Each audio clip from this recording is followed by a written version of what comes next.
Oi gente, eu sou a Duda e já entrando no clima de livros de Halloween, hoje eu vim aqui conversar com vocês sobre um livro de suspense incrível, O Pescador, do autor John Langan. Este foi vencedor do prêmio de melhor romance no Bram Stoker Awards. Essa aqui é aquela dica para quem gosta de livros de terror/horror muito bem escritos.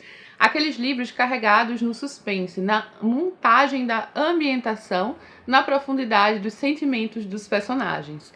A história é ambientada no estado de Nova York e o nosso protagonista é o Abraham. Ele começa essa história já narrando depois de algum tempo, ou seja, ele vai nos contar o que aconteceu em alguns anos de sua vida, desde que ele perdeu, por exemplo, a sua esposa para o câncer. Neste primeiro momento do livro, que é justamente intitulado Eles Sem Elas, a gente começa a conhecer o Abe, o que aconteceu, tudo que ele passou com sua esposa, a morte, como isso o abalou imensamente. E aqui a gente já vê como ele encontrou na pesca um refúgio.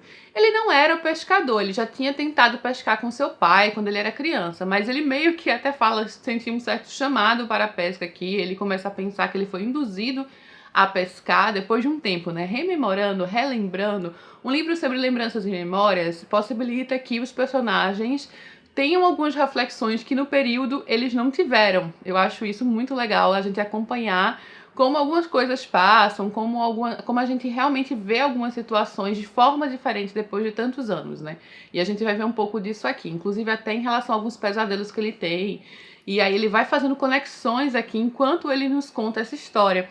E é uma história que vai abarcar aqui uma quantidade de anos, tá? Porque quando ele perde a esposa, que é logo no comecinho do livro, passam-se muitos anos ele pescando, ele tendo essa vida de pescador, até que um amigo vai se juntar a ele também, unidos pelo luto. Ficou estranho. É uma narrativa que me cativou desde a primeira página, sabe? O clima de expectativa, de suspense que ele cria, a forma como o autor escreve e cativa o leitor. Ele começa dizendo, né, que tem uma história, bom, ela é horrível, quase demais para ser contada. Aconteceu há 10 anos, no primeiro sábado de junho.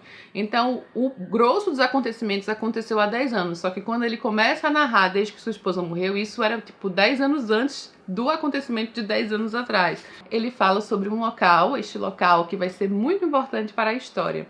Sei que Dutchman's Creek é profundo, muito mais fundo do que poderia ou deveria. Andei pelos bosques em torno desse rio até um lugar que você não vai achar no mapa, em nenhum mapa. Algumas coisas são tão más que só por estarem perto de você já contaminam, deixam uma nódoa de maldade em sua alma. Como um caminho árido na floresta onde nada vai crescer. Você acha que uma história pode transmitir tamanha maldade? Ele prepara o leitor para essa história que o assombra, essa história que o marcou. Logo em seguida ele fala, né? Uma história pode assombrar alguém, possuir alguém.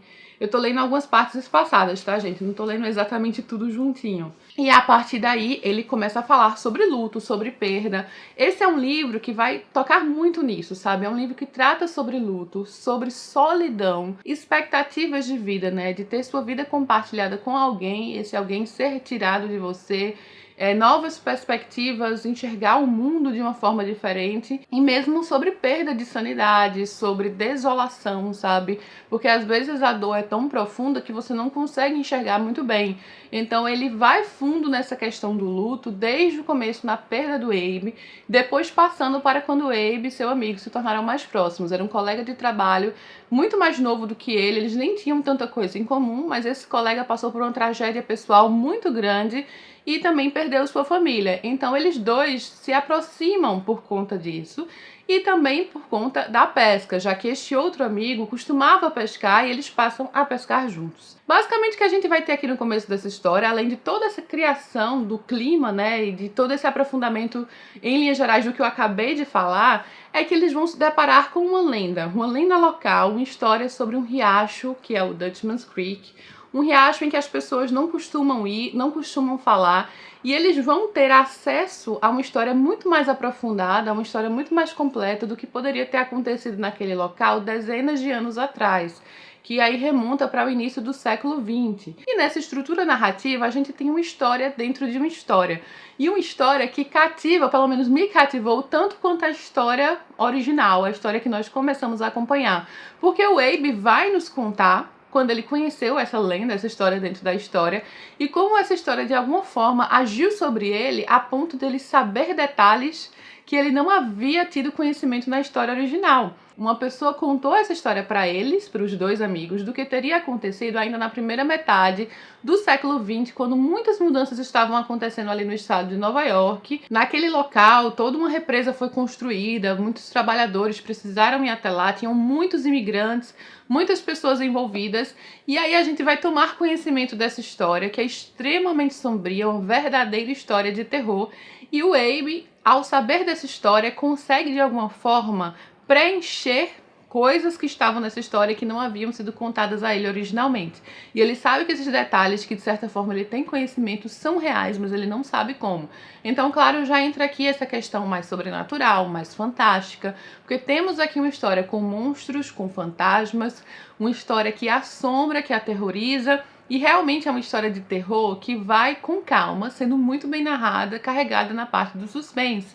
Então sim, talvez algumas pessoas achem um pouco mais lento, só que eu acho que esse tipo de terror funciona muito bem comigo, porque eu entro no clima, sabe, de uma forma que às vezes eu não entro se o negócio começar já muito na cara. Então quando eles passam a narrar essa história do passado, né, que entra nessa construção ali de trabalhadores que estavam inclusive tendo que retirar casas, meio que destruir tudo de um determinado local ali nas montanhas, no estado de Nova York mesmo, e todo mundo ali envolvido, muitos imigrantes, muitas pessoas se conhecendo, a gente conhece a história de certa família, uma dessas famílias de imigrantes que vieram da Europa, que é a família Smith. Eu não sei se eu tô pronunciando muito bem, né? Mas essa história é essa pessoa que contou para o Abe tomou conhecimento justamente através de uma pessoa que conheceu a filha da família quando ela era bem mais velha, já no final de sua vida. Então a gente tem aqui esta família principal que vai ser de fato a protagonista da história dentro da história. E temos o Rainer, ou Rainer, eu não sei pronunciar muito bem esses nomes, que é esse homem, pai de família, que era um homem muito intelectual, que mexeu com coisas que assustaram algumas pessoas no seu país de origem. Ele tomou conhecimento de alguns estudos profundos, alguns estudos meio obscuros e proibidos, e por conta de algo que aconteceu ali, ele precisou sair, ele acabou tornando-se um imigrante, né? Foi para os Estados Unidos para tentar recomeçar a vida, já que ele ficou muito marcado ali nesse ciclo acadêmico pelo que ele se envolveu. Então ele meio que é a única pessoa que tem conhecimento suficiente para lidar com um mal muito grande aqui, né? Ele era uma pessoa que já tinha lidado com forças ocultas e ele vai ajudar ali os seus colegas, os seus amigos e vizinhos quando eles precisam lidar com um problema muito maior, um problema inimaginável, que vai envolver sim pessoas mortas que voltam à vida. E essas pessoas voltam à vida aqui de uma forma muito bizarra, de uma forma realmente assim assustadora, sabe? E você vai acompanhar aqui alguns caminhos, algumas intenções de pessoas ali por trás de tudo isso, que estão colocando essas engrenagens para funcionar, mas que tem ali um propósito muito mais profundo, original, sabe? Tudo isso tem ligação, claro, com esse riacho, com este local ali extremamente profundo que liga a coisas inimagináveis. Então, aqui temos muitos ecos, sim, de Lovecraft, no terror indizível, no terror primitivo, primordial, um terror daqueles que realmente vão assombrar e até enlouquecer algumas pessoas, coisas muito mais além do que um ser humano comum consegue lidar, né? Coisas muito mais antigas, magia aqui extremamente obscura, algum conhecimento, e eu acho interessante essa questão de o livro fazer muito paralelo entre essa parte sobrenatural e um conhecimento obscuro, né? Um conhecimento que um homem comum poderia ir atrás, poderia querer mexer, mas claro, seria extremamente perigoso, que entraria mais nesse quesito dos magos, né? Dos feiticeiros, que são pessoas aqui que poderiam ser normais, né, comuns, assim, nada especial, mas elas tiveram acesso a alguns livros muito antigos, a alguns livros obscuros, e elas adquiriram um certo conhecimento que está além das capacidades normais.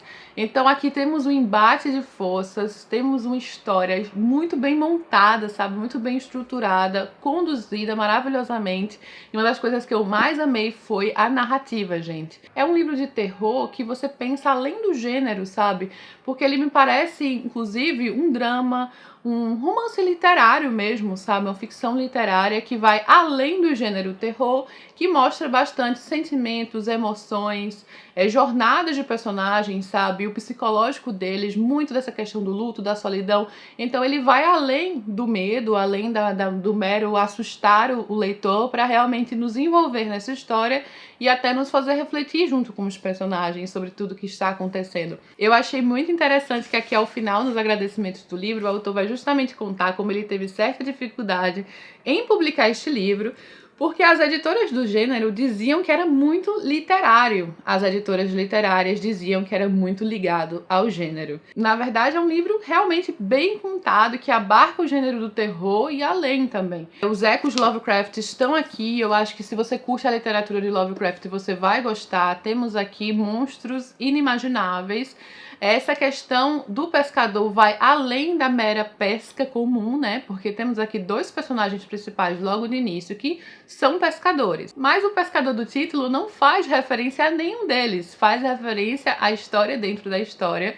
E o pescador é uma certa figura aqui misteriosa que tá tentando pescar coisas muito além do que ele deveria, né? Mexer com coisas além do que ele deveria. Nesse quesito vai entrar a referência a Moby Dick, já que é dito aqui atrás, né, sobre referências e influências do livro, fala de Lovecraft, fala do clássico Moby Dick, justamente talvez de homens que tentem pescar ali algo muito maior do que eles são capazes, né, aquela jornada árdua, que a gente pode até fazer um paralelo aqui também entre o Velho e o Mar, do Ernest Hemingway, de uma necessidade tão grande de atingir um certo fim aqui.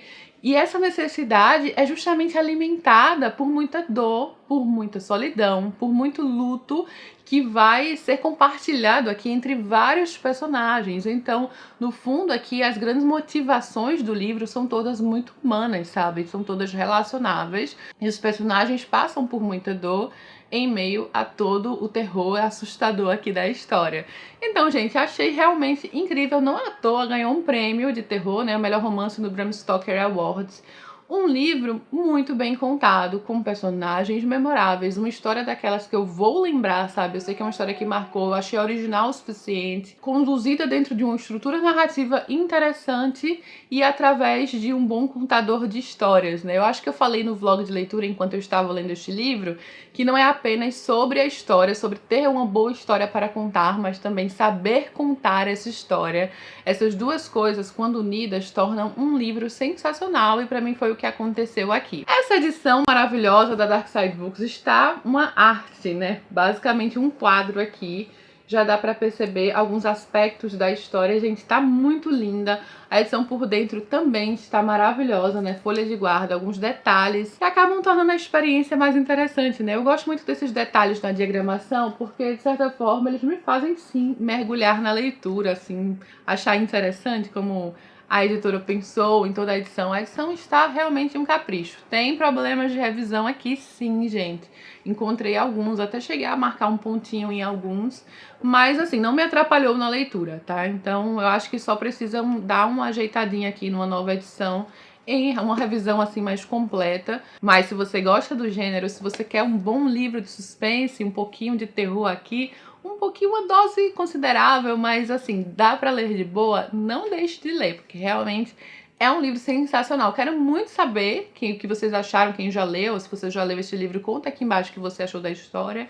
E também, se você quer ler, se você gostou do vídeo, né, eu adoro ler os comentários de vocês, essa é uma das melhores partes. Essa troca com vocês é muito importante. Quando eu solto um vídeo, eu fico muito curiosa já pelos comentários, então deixe o seu comentário. Também vou deixar o link para a compra deste livro aqui embaixo, tanto na Amazon quanto no site da Dark Side Books, para quem quiser dar uma olhada, adicionando ao wishlist.